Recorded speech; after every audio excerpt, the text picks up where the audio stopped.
Hello, welcome back to Lacedaemon's Talk. This is episode 3. It's been a while since I recorded this. Well, might not a while, but it's been like maybe about a week or so. Currently, I'm on a drive over to Connecticon, which is located in Hartford, Connecticut. About an hour and a half away right now, so yeah, a little bit of stuff to talk about. I may record like another episode after this, but I got some things to talk about. So as you heard, CBS is canceling Stephen Colbert. Well, not actually, canceling him as a person. They're canceling a show on CBS. And this comes after he criticized Paramount for essentially paying a bribe to Trump to avoid a lawsuit because President Trump filed numerous lawsuits against multiple companies for alleged defamation. And after he won the election, a lot of these companies decided to defer to him in order to avoid his wrath. Now he was the president, and there was a fear that he was going to use the government to go after them, essentially. So they decided to just bite the bullet and just essentially bribe him with payments, out-of-court settlements, essentially. And so Stephen Colbert criticized them for this, and shortly after that, they decided they were going to cancel the show, and then the show is going to end in 2026. Now, Paramount alleges that this was because of financial reasons, but the thing with that is, Stephen Colbert's late night show is the highest rated late night show out there. You're thinking to yourself, obviously, late night shows aren't as popular as they used to be. A lot of young people don't watch nights, but a lot of old people still do. If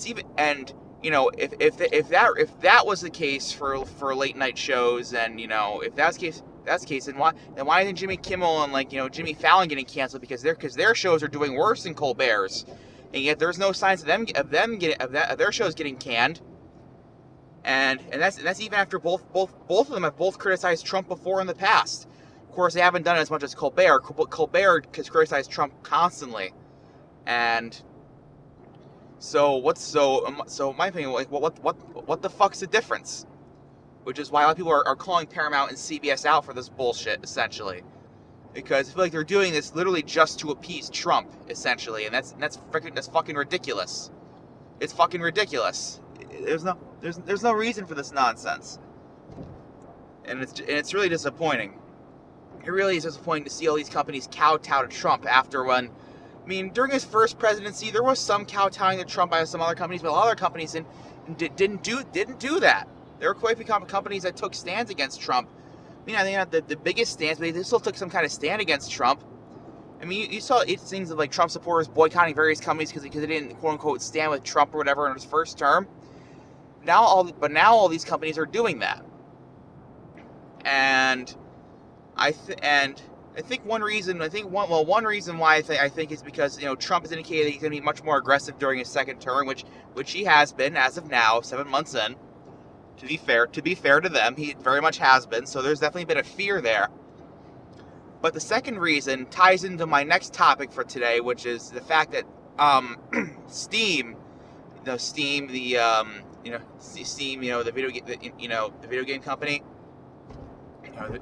which I use quite a bit.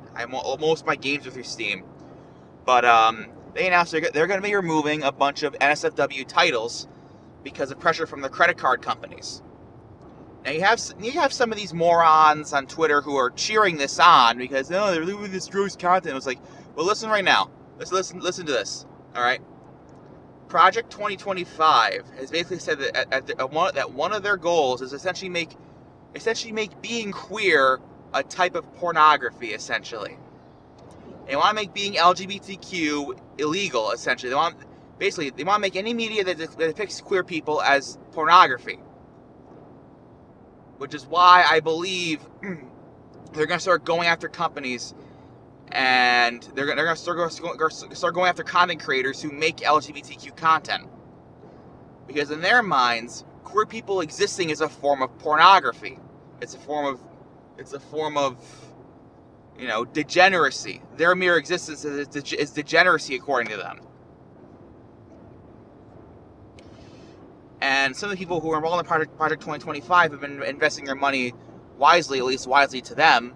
And one of the ways they've been doing that is by getting on the boards of some of these companies to essentially enforce their vision. And I believe it's also happening with Paramount, essentially. I believe that it's happening with Paramount. I believe there are people who have infiltrated Paramount who are involved in Project 2025. It's going to sound a little tinfoil hatish, But if you read Project 2025, you'll see that shit in there. And this is really concerning, actually. There's even rumors that E621 is a prominent furry art site. It hosts a lot of, it also is known for hosting a shit ton of NSFW content on it. So there are fears that E621 might be forced to shut down either the end of this year or early next year because of pressure from these credit card companies. They're doing this shit. It's sickening. First, they're going to go after the porn, the actual porn, and they're going to start going after queer content. And that is going to be very bad for a lot of people. It'll be very bad for a lot of people I know, a lot of people I care about. And it's gonna be chaos. It's gonna be horrifying. And another thing I want to bring up in regards to this, so a lot of people want to talk about making sexual abuse of children punishable by the death penalty. Now look, listen, I'm not totally opposed to capital punishment. I'm just gonna say right now, I'm sorry if that disappoints some people, but I have my views on it. I'm not totally opposed to it. On the surface, I certainly would not mind, child predators getting executed, okay, on the surface. But my big concern is that, like I said, these Project 2025 people, they essentially want to make being queer a form of sexual offense. And they want to go down the path of Russia, especially under Vladimir Putin, of banning quote-unquote LGBTQ propaganda, quote-unquote, aimed at children, which can include virtually anything. And eventually they want to make it so that all quote-unquote LGBTQ propaganda is banned, even towards quote-unquote adults, whatever the fuck that means. So my fear is that if they put in capital punishment for sexual abuse against children, they might use that to kill queer people simply for existing around children, not for sexually abusing them, but just for merely fucking existing around them. And it's sickening, especially considering the fact that a lot of these people still support Trump, despite the whole Epstein stuff going on right now. Despite the fact despite the fact that it's been proven in court that Trump is a rapist. As seen in his case regarding E. Jean Carroll, for example. Trump is a proven rapist. And there are serious allegations that he is also a pedophile thanks to Jeffrey Epstein. Alright? And that's this whole thing that really fucks me up about this shit. It's just like, these people are projecting massively, essentially. There's massive amounts of projection. They claim to be for the children, and yet they have absolutely no problem with their leader raping children. And look, I know YouTube may have a problem with me saying a lot of these words, but I don't really give a fuck, alright? Alright, YouTube, through a lot of this censorship of more serious topics, is in my opinion, also complicit in this. Alright, they've censored words like, I'm gonna say a bunch of banned words right now that would get this video, might not banned, but it would get this video demonetized if the channel was monetized.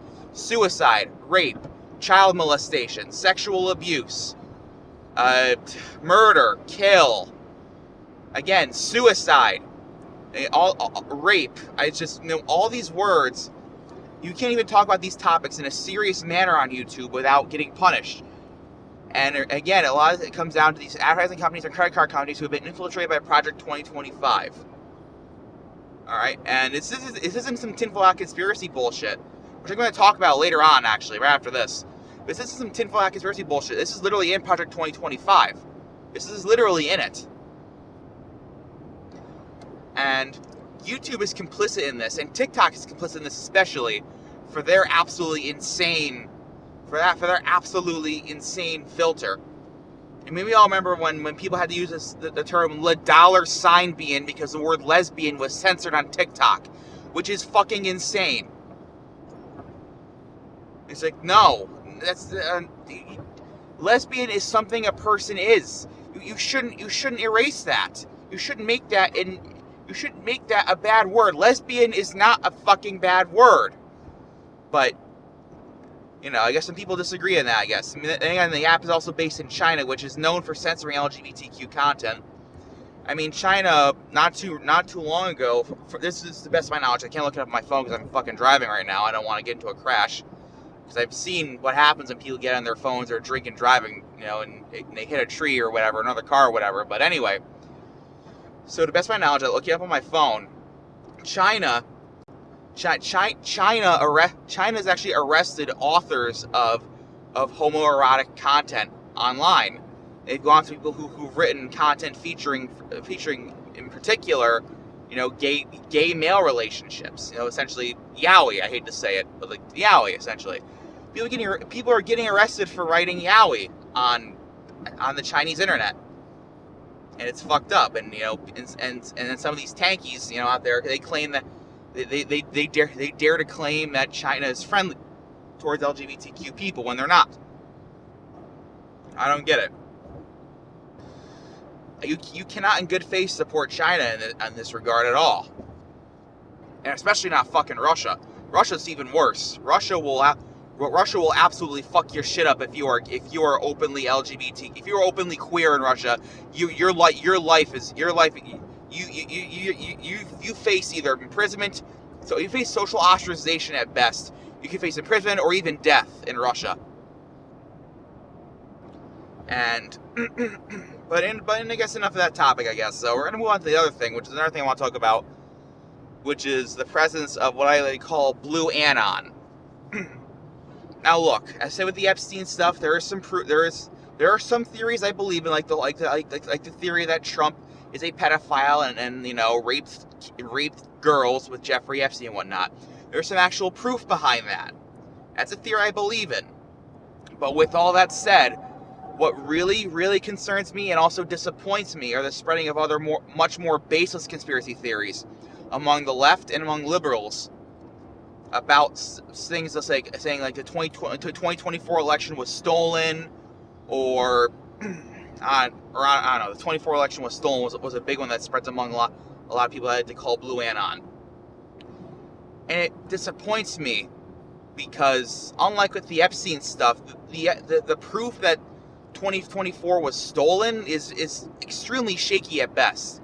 It's not much better than the proof and the quote unquote proof that Trump and his sycophants and MAGA sycophants, or however fuck you pronounce it. It's not much better than the proof that they presented that 2020 was stolen from them.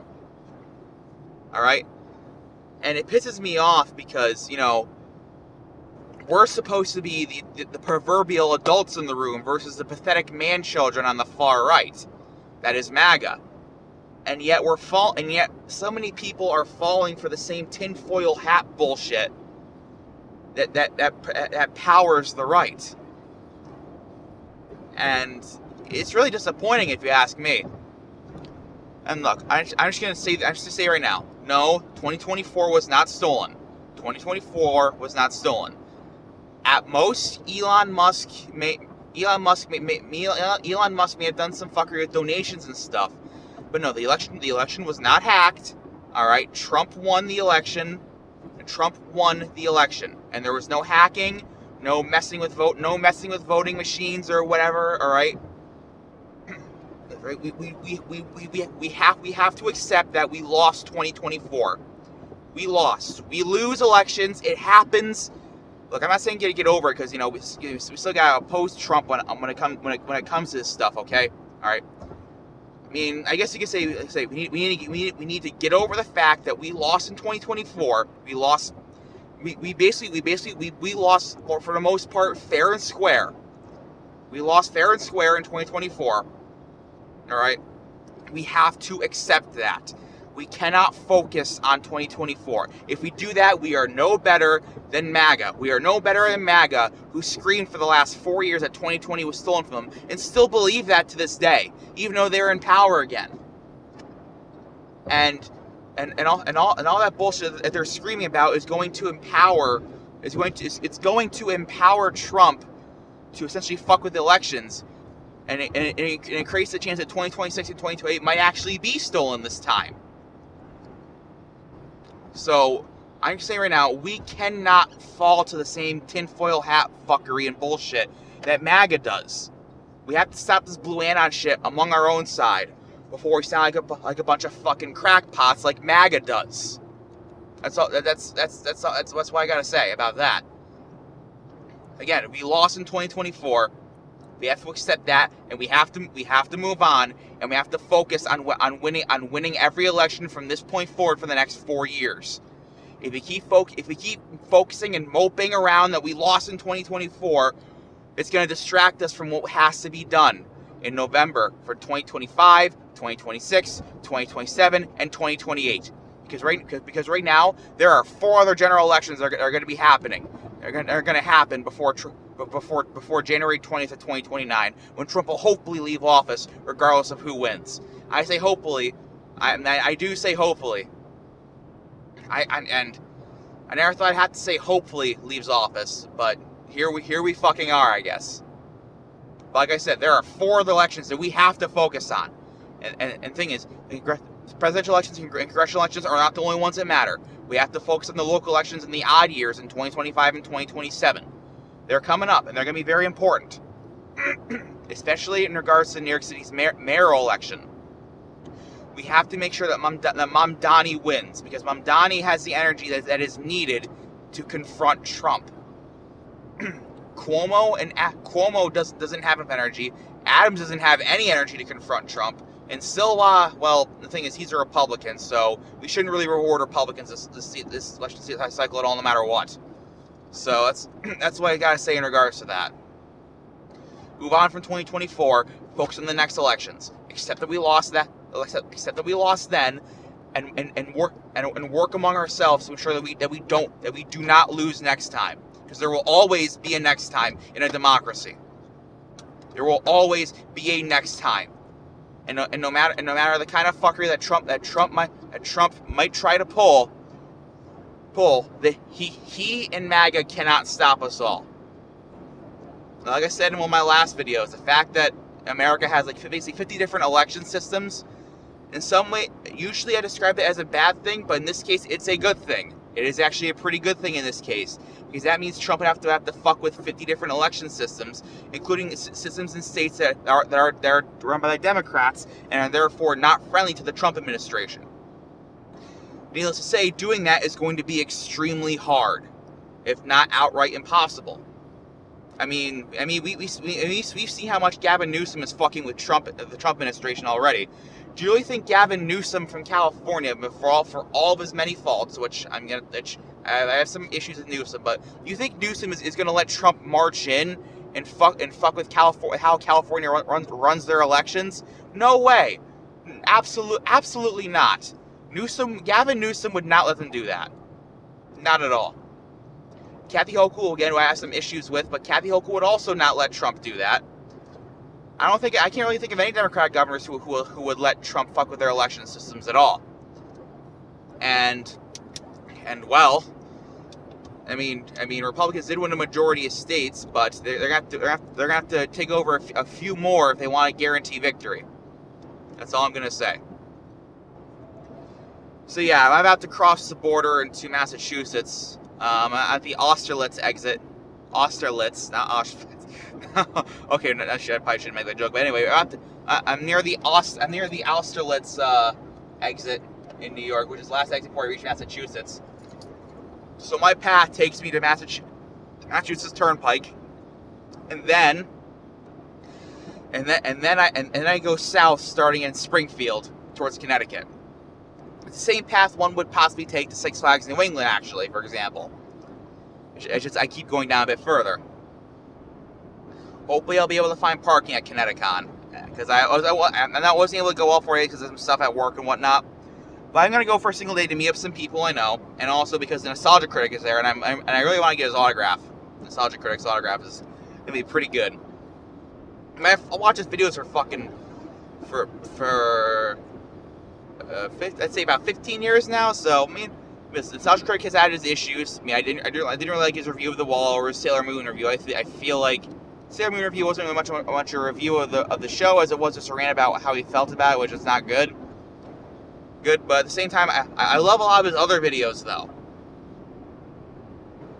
and I'm really looking forward to seeing, regardless of his shitty remake of The Wall. But whatever. Anyway, so yeah, that's what I just wanted to talk about. Essentially, this is I'm recording this on July. Fuck, what day is it again? I'm recording this on. Fuck. I'm recording this on July 19th. So again, because with Trump, with Trump as of the first time he was in office, shit might change very rapidly. Shit might change very fucking rapidly. And hurry, I'm in Massachusetts now. All right. Massachusetts welcomes you. Welcome to Massachusetts, according to Google Maps. Speaking of border crossings, if I got some time this summer, I do want to go to La Ronde, which is Six Flags Park up in Montreal. I want to go there one of these days, and it'd be a bit of a long trip because the trip's about 3 hours, but I think it'd be fun. I've been to Great Escape because it's my home park in New England, but the next person I want to go to are Magic Mountain and La Ronde. Just because they're the next closest parks, Six Flags parks to me, and I want to use that Diamond Pass to its greatest extent, I guess. Anyway, so crossing the border is I could be a bit worried if I do cross the border. Not so much crossing into Canada, but getting back. I have no idea what's going to happen to me if I try to cross back. But I mean, I'm sure I'd be fine. But there always is that worry that they're going to open up my phone and see some anti-Trump memes I have stored. Like that one guy from Norway who got rejected from visiting the U.S. because he had a JD Vance babyface meme. A JD Vance babyface meme, and he got fucking rejected from entering the U.S. because of that. It's insane. It's genuinely insane. Yeah, so I got that. Anyway, might as well just end it right here. I'll probably record another episode, maybe either here or on the way back with some more stuff. Some more stuff maybe. Like I said, for other episodes there'll be a mix of political and non-political content. So listen, I don't mind who subscribes to me with their political views are. Honestly, I don't really give a shit. I have my views. You have your views. I'm cool. I'm cool with you watching my stuff, even if you disagree with everything I say politically. It's just that just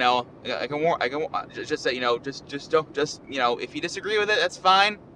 Just don't be a little fucking snowflake, just a little fucking snowflake, and complain about my views when I put them out there. All right. If you're not gonna like the first time I speak about politics, you're probably not gonna like the rest of the time I speak about politics. That's all I'm gonna say. But yeah, I got my beliefs, I got my views, and if you disagree with them, all right, sure, okay. You can still listen to my content. I'm not gonna say get the fuck out if you get the fuck out, because I'm not like that. You can still watch and consume my content, and and maybe one day keep giving me money. But I just want to put that out there in regards to what I support. Anyway, so thank you all for listening, and have a good rest of your day. Thank you.